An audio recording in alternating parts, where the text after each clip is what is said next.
In this lesson, we will talk about trig values. The goal of the lesson is to find exact sine and cosine values. So we want to recall from our wrapping values section that when we're looking at a 30-degree angle, its matching radian value is going to be pi over 6. And then we want to remember that because it's a 30, 60, 90 triangle with a hypotenuse of 1, we had in a previous lesson figured out that that meant that one side was 1/2, the side that's opposite the 30-degree angle, and the side opposite the 60-degree angle was root 3 over 2. And that's what gave us the wrapping value of root 3 over 2 comma 1/2. Well, now if I'm looking specifically for the sine of pi over 6, I want to remember that sine is equal to opposite over hypotenuse. So the opposite of the 30-degree angle is going to be 1/2, and the hypotenuse is 1. So if I do 1/2 divided by 1, it's going to give me 1/2. So the sine of pi over 6 is 1/2. The second example, if I'm looking at the cosine of pi over 6, this one is adjacent over hypotenuse, which means I need to do root 3 over 2 divided by 1, which is then going to be root 3 over 2.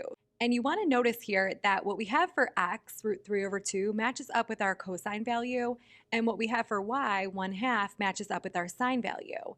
And because of this, we are going to know that in an ordered pair, if we have the wrapping value, the first value is always going to be our cosine, the second value is always going to be our sine. So if you can remember that, that'll help you that if you know the wrapping value, you just know which one to pick.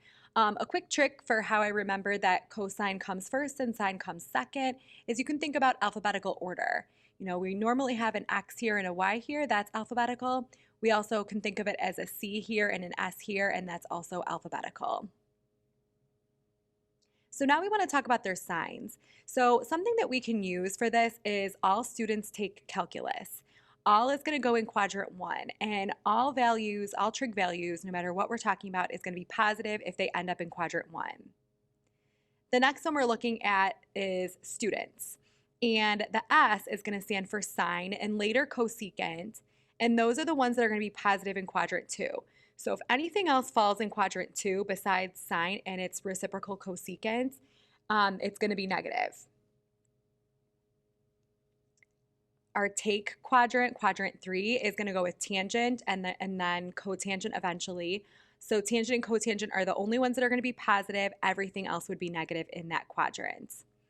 And then finally, for calculus, the C is going to go with cosine and therefore secant, and those are the only things that are positive in quadrant 4.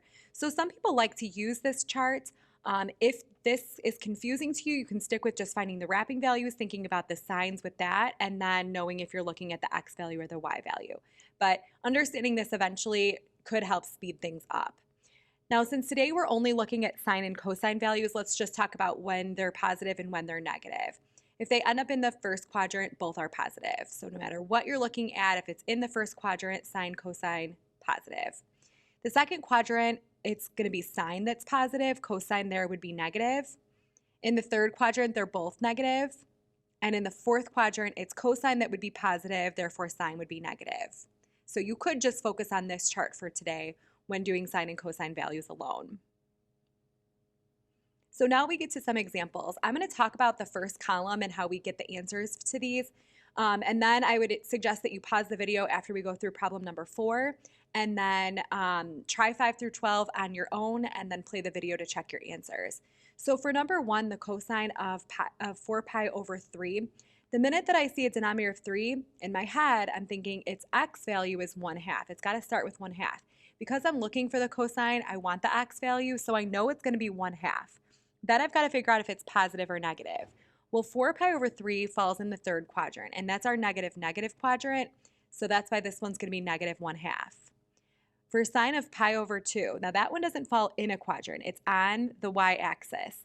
So that value is 0, 1, and since I care about the second value, since it's sine, 1 is my answer here.